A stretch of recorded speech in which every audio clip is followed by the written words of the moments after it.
일시 부동산 대책에도 없었던 내용이고요. 정말 꽁꽁 숨겨져 있던 내용을 요번에 발표를 한 건데요. 한번 보도록 하겠습니다.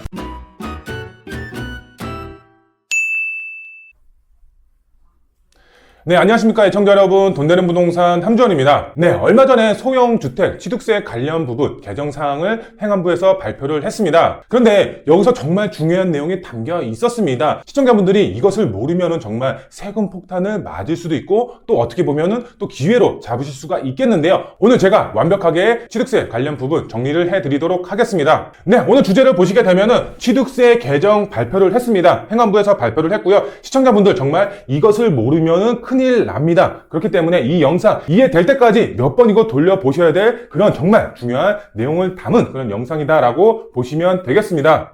네, 화면을 보시면 지방세법 시행령 운영 요령 이렇게 되어 있는데요. 2024년 3월 26일 시행 이렇게 되어 있는데요. 소형주택 등 주택수 제외에 관련돼서 행정안전부에서 발표를 한 내용입니다. 그런데 여기서 정말 중요한 내용이 담겨 있습니다. 많은 전문가분들이 이 내용 관련해서 설명을 해드렸을 겁니다. 그래서 이해를 하시고 넘어가신 분들도 있습니다. 그런데 이 내용들 자체가 정말 잘못되게 전달해 주신 그런 전문가들도 있었습니다. 오늘 정말 핵심적인 내용 그리고 꽁꽁 숨겨져 있는 내용까지 제가 오늘 완벽하게 정리를 해드리도록 하겠습니다. 제가 차근차근 설명을 해드릴 텐데 잘 듣고 이해하시면 좋을 것 같은데요. 보시면 소형주택 등 주택수 제외 관련 운영 요령, 제가 중요한 부분만 핵심적인 내용 위주로 설명을 해드리도록 하겠습니다. 보시면은 세부 적용 요건 이렇게 나와 있는데요. 소형 신축 주택이 있고, 그 다음에 소형 기축 주택이 있고, 지방 준공후 미분양 아파트 이렇게 되어 있는데요. 아파트는 좀 건너뛰도록 하겠습니다. 우리가 중요한 거는 소형 신축 주택, 그 다음에 소액으로 투자할 수가 있는 그런 주택이기 때문에 이 두 가지 부분에 대해서 설명을 해드리도록 하겠습니다.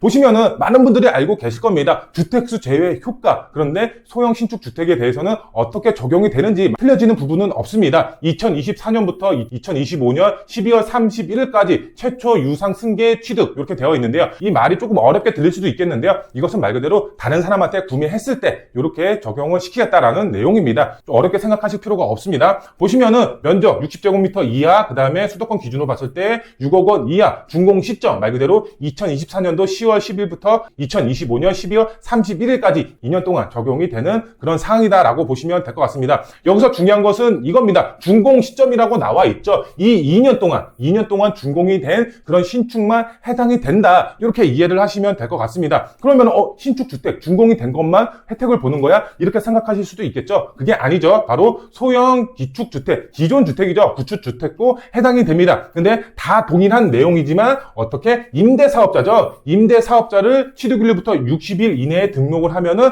똑같이 혜택을 적용을 받을 수가 있다. 그렇기 때문에 신축만 해당이 되는 것이 아니라 소형 기축 주택도 임대사업자를 활용하시면은 동일하게 혜택을 보실 수가 있다. 이렇게 이해를 하고 넘어가도록 하겠습니다. 네, 시청자분들 지금부터가 중요합니다. 지금부터가 핵심 내용이기 때문에 잘 듣고 볼륨 올리시고 그렇게 꼭 집중하셔서 시청하시면 될 것 같은데요. 보시면 취득식이 나와 있습니다. 앞서서 설명을 드린 내용하고 동일합니다. 그런데 중요한 것은 이겁니다. 2024년도 1월 10일 전에 계약을 했더라도 2024년도 10월 이후 취득 잔금 기준일에 해당이 된다라고 보시면 되겠습니다. 계약서 기준일이 아니라 바로 잔금 기준일이다라고 이해를 하셔야 됩니다. 2024년도 1월 10일 이전에 계약을 했더라도 1월 10일 이후에 잔금을 했다. 그러면 혜택을 받을 수가 있다. 이렇게 이해를 하시면 되겠습니다. 그리고 여기 보시면은 정말 중요합니다. 세율 적용 이렇게 되어 있는데요.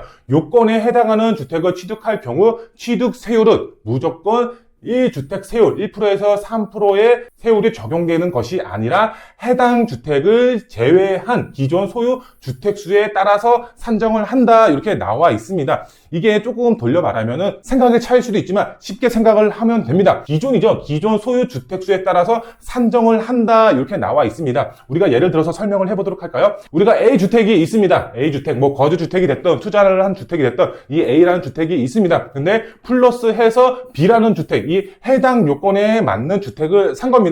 그러면은 우리가 주택이 한 채가 있는 거죠. 이 한 채, 이 기존 주택을 몇 채를 갖고 있느냐가 중요한 겁니다. 그러면은 이 B라는 주택도 예를 들어서 그냥 기존에 내가 갖고 있는 주택이었어. 그런데 요번에 플러스해서 C라는 주택을 한 채 더 산 겁니다. 그러면은 A주택, B주택 그거에 맞춰서 기존 주택에 맞춰서 이 C라는 주택의 취득세가 정해진다. 이렇게 이해를 하시면 되겠습니다. 그렇기 때문에 해당 요건에 맞는 주택이죠. 해당 요건에 맞는 주택의 경우는 주택수에서 빠져서 계산이 되는 거고 기존 주택, 내가 그전에 몇 채를 갖고 있었는지가 가장 중요한 핵심 요소다. 이렇게 생각을 하셔야 됩니다. 그러면은 여기 예시가 나와 있는데요. 한번 설명을 해보도록 하겠습니다. 보시면은 이렇게 나와 있죠. 주택 한 개와 그 다음에 주택 분양권 한 개를 소유한 A씨 이렇게 되어 있죠. 그럼 이분은 주택이 몇 개인가요? 2주택자입니다. 지금 2주택자입니다. 그리고 비조정 대상 지역에서 지방 준공 후 미분양 아파트 이렇게 나와 있습니다. 제가 앞서서 설명을 안 드렸지만 이 미분양 아파트죠. 이 미분양 아파트의 경우는 동일하게 주택수에서 빠지는 겁니다.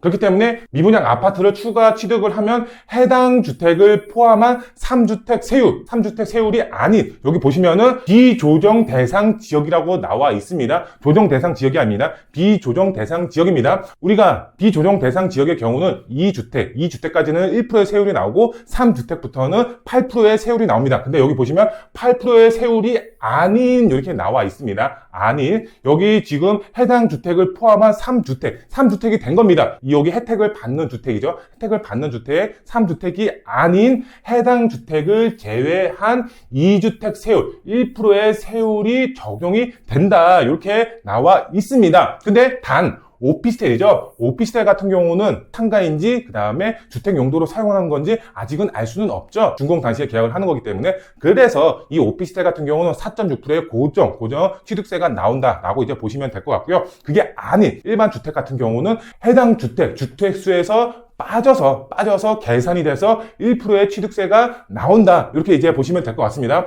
우리가 A라는 주택이 있습니다. 그 다음에 플러스해서 B라는 주택, 이 분은 2주택자인 겁니다. 근데 여기 플러스해서 지금 해당 주택, 세율에 맞는 해당 주택 C를 산 겁니다. 그러면은 기존의 2주택자입니다. 기존의 2주택자. 근데 비조정 대상 지역이죠. 3주택부터 8%지만 C라는 주택이 주택수에서 빠지는 거죠. 그래서 1%의 취득세가 나오는 겁니다. 그런데 많은 전문가분들이 이렇게 설명을 안 했었습니다. 이렇게 설명을 안 하고 다르게 설명을 했는데요. 그것까지 설명을 드리면 헷갈릴 수가 있기 때문에 그것은 제가 설명하지 않고 이렇게 취득세율이 적용이 된다라고 이해를 하시면 되겠습니다. 네, 그리고 중요한 내용이 또 나옵니다. 주택수 제외 이렇게 되어 있죠. 보시면 해당 주택을 취득 후 향후 추가로 주택을 취득할 경우 해당 주택은 주택수에서 제외가 된다. 이렇게 나와 있습니다. 예를 들어서 설명을 할게요. 우리가 A라는 주택, 거주주택이 됐든 아니면 투자한 주택이 됐든 이 주택을 하나 갖고 있는 겁니다. 그런데 여기 플러스해서 이 B라는 주택이죠. 이 B라는 주택을 여기에 주택수 제외 효과를 보는 그런 주택을 산 겁니다. 그리고 나서 하나의 주택을 더 취득을 한 겁니다. 그래서 C라는 주택이죠. C라는 주택을 더 취득을 한 겁니다. 그런데 우리가 봤을 때 이게 해당 주택이 될 수도 있고 주택수 제외되는 주택을 살 수도 있는 거고 그러면은 어떻게 되냐. 이 B라는 주택이죠. B라는 주택이 주택수에서 빠지는 겁니다. 그러면 C라는 주택의 세율이 몇 프로인가요?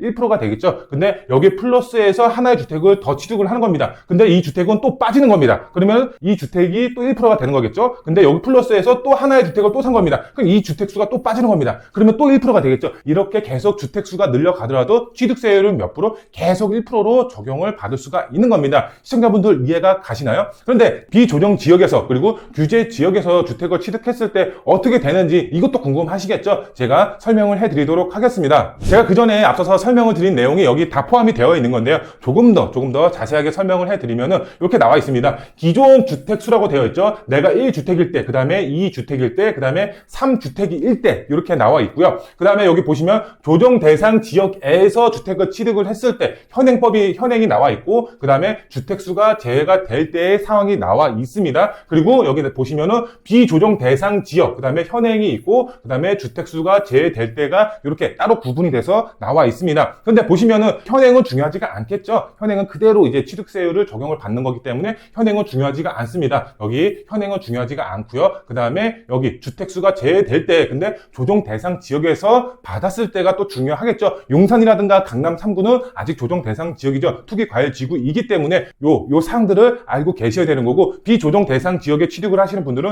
요 사항을 아셔야 되겠죠. 보시면은 지금 1주택일 때 조정 대상 지역일 때는 그전에는 8%의 세율입니다. 8%의 세율이지만 그게 아니라 해당 주택은 주택수에서 제외가 되는 거죠. 그렇기 때문에 1%의 세율이 나오는 거다. 이렇게 이해를 하시면 되고, 그 다음에 2주택일 때는 어떻게 8%의 세율이 나오는 겁니다. 그 전에는 12%입니다. 12%인데 해당 주택이 사라지는 거기 때문에 8%의 세율이 나오는 겁니다. 내가 갖고 있는 주택이 2주택이니까 8%죠. 내가 주택에서 지금 3주택이 되는 시점에 이렇게 되는 겁니다. 그리고 3주택일 때는 어떻게? 바로 12%의 세율이 나오는 겁니다. 그렇기 때문에 3주택자는 혜택이 없는 겁니다. 3주택 이상자, 뭐 넷째, 다섯째, 여섯째 이런 분들의 경우는 혜택이 없기 때문에 우리가 혜택을 보시는 분들은 1주택자 아니면은 2주택자가 혜택을 보실 수가 있는 겁니다. 그리고 비조정 대상 지역에서 똑같이 계산을 했을 때는 어떻죠? 2주택까지는 어떻게? 다 1%의 세율이 나오는 거고요. 그 다음에 3주택까지는 비조정 대상 지역에서도 지금 8%의 세율을 적용을 받는 겁니다. 그런데 1%의 세율에서 8%의 세율을 적용받는다라고 했을 때는 그만큼 부담이 될 수밖에 없겠죠. 뭐 예를 들어서 6천만 원의 세금을 내야 되는데 1%의 세금이라고 했을 때는 정말 몇백만 원으로 확 줄어드는 효과가 있는 거죠. 그만큼 8%의 세율도 높다. 그렇기 때문에 정말 혜택을 보시는 분들은 1주택자 아니면은 2주택자가 혜택을 보실 수가 있다. 이렇게 이해를 하시면 되겠습니다. 네, 그 다음에 제가 시청자분들에게 설명을 해드릴 것은 이겁니다.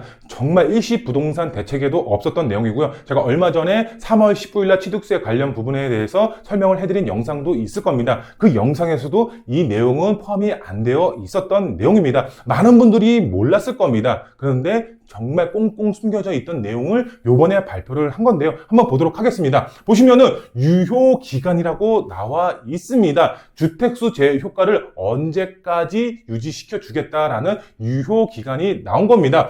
해당 주택이 주택수를 제외하는 기간은 2026년 12월 31일까지 한시적으로 적용을 한다. 연장 여부는 부동산 시장 동향, 정책, 여건 등을 고려해서 추가적으로 재검토 예정이다. 이렇게 나와 있습니다. 그러니까 우리가 주택을 사야 되는 거죠. 주택을 사는 시기는 2025년도 12월까지만 사고 이 주택수 제외 효과는 2026년도 12월까지 해주겠다. 그러면은 2027년도 1월 1일에는 어떻게 되는 거죠? 내가 주택수 제외 효과를 받던 주택들이 다시 주택수에 포함이 되는 겁니다. 예를 들어서 이거죠. A주택, 그 다음에 플러스에서 B주택, 그 다음에 플러스에서 C주택, 이렇게 주택수가 있었습니다. 이거는 기존에 내가 거주하고 있는 거주주택입니다. 근데 B라는 주택하고 C라는 주택을 요번에 주택수 제외 효과를 보는 그런 주택으로 산 겁니다. 그래서 B랑 C랑은 주택수에서 제외가 되겠지. 평생 된다고 했었으니까 평생 되는 거겠지. 이렇게 생각을 하고 있다가 그 다음에 2027년도 1월 1일 날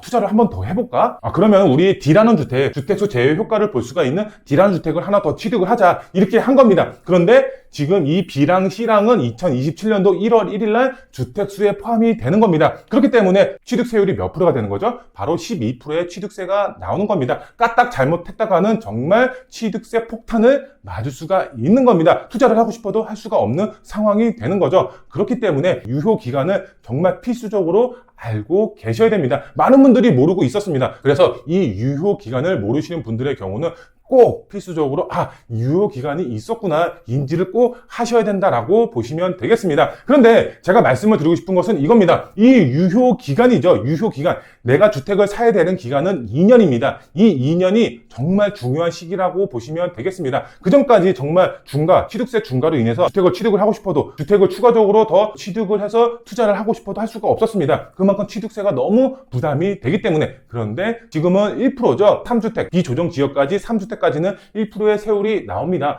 이때가 기회입니다. 정부에서도 재개발 활성화 사업을 현재 펼치고 있죠. 재개발, 소유형 주택 빌라, 이런 빌라들이 시장에 나와 있습니다. 재개발 예정지 아니면 확정 지역, 6억 미만, 60제곱미터 미만의 주택들이 시장에 나와 있기 때문에 이 기회를, 2년 동안에 이 기회를 잡으셔서 투자의 방향을 세우시는 그런 현명한 투자자분들이 되셨으면 좋겠다. 제가 이렇게 조언을 드릴 수가 있겠습니다. 네, 그 다음 내용을 또 설명을 해드리면은, 여기 보시면 해당 요건에 해당하는 주택을 여러 채 구입을 하더라도 모두 주택수에서 제외가 되든지 이렇게 나와 있는데요. 해당 요건에 해당이 된다라고 했을 때는 모두 주택수에서 제외가 됩니다. 100채든 200채든 정말 1000채든 주택수에서 제외가 된다라고 보시면 될 것 같고요. 근데 여기 보시면 법인도 이번 대책에 해당이 되는지 이렇게 나와 있는데요. 법인은 포함이 안 됩니다. 바로 12%의 취득세를 무조건 납부를 하셔야 된다. 이렇게 이해를 하시면 될 것 같고요. 그 다음에 상속이나 증여로 취득하는 경우에는 해당이 되는지 이렇게 나와 있는데요. 상속이나 증여는 유상승계의 취득이 아니기 때문에 해당 사항이 없습니다. 남한테 구입을 해야 되는 겁니다. 다른 사람한테 이 주택을 구입을 해야지만 혜택을 보실 수가 있기 때문에 상속이나 증여는 해당 사항이 없다. 이렇게 보시면 될 것 같고요. 그 다음에 신탁법 이렇게 나와 있는데요. 이 부분도 구입을 하는 거기 때문에 해당 사항이 있다. 이렇게 보시면 될 것 같고요. 그 다음에 앞서서 설명을 드렸지만 오피스텔이 나와 있습니다. 요즘에 오피스텔 투자를 또 많이 생각하시는 분들도 있었습니다. 과거에는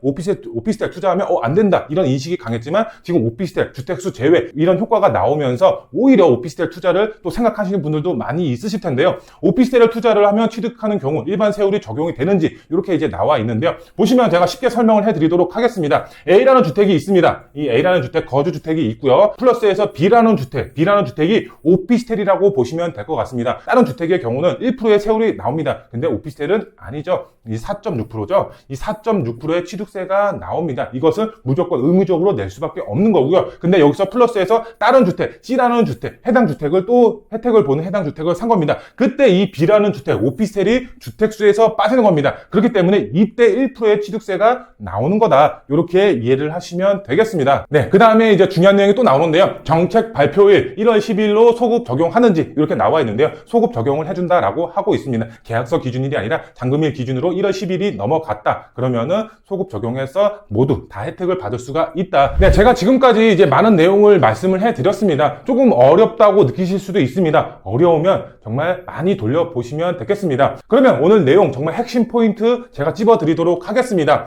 지금 3주택자의 경우는 혜택이 거의 없다시피 합니다. 그렇죠. 3주택부터는 이 중과가 적용이 되죠. 기존 주택이 많이 있었기 때문에. 그렇기 때문에 3주택자의 경우는 혜택을 보시기 위해서는 주택임대사업자를 등록을 하시면 85%죠. 85%의 감면 혜택을 보실 수가 있고 그 다음에 주택수 제외 효과도 동일하게 보실 수가 있습니다. 그렇기 때문에 나는 다 주택자다. 그러면은 임대사업자를 등록을 하셔서 투자의 방향을 세우시면 된다. 제가 기존 기초주택도 임대사업자를 등록하면 동일하게 혜택 적용이 가능하다라고 말씀을 드렸죠. 그리고 두 번째로 봤을 때 비과세 특례죠. 1세대 1주택 양도세 비과세 특례 적용이 안 됩니다. 그렇기 때문에 비과세를 받고 싶으신 분들의 경우는 역시 동일하게 임대사업자 등록을 하면 됩니다. 임대사업자의 경우는 일시적으로 주택수에서 빼주면서 비과세 특례를 받을 수가 있는 그런 사항들이 있죠. 그렇기 때문에 내가 비과세를 받아야 된다. 주임사 등록을 하시면 되겠고요. 그 다음에 한시법이다라고 보시면 되겠습니다. 정말 중요합니다. 2026년도 이후에는 주택수에 포함이 된다. 이 점을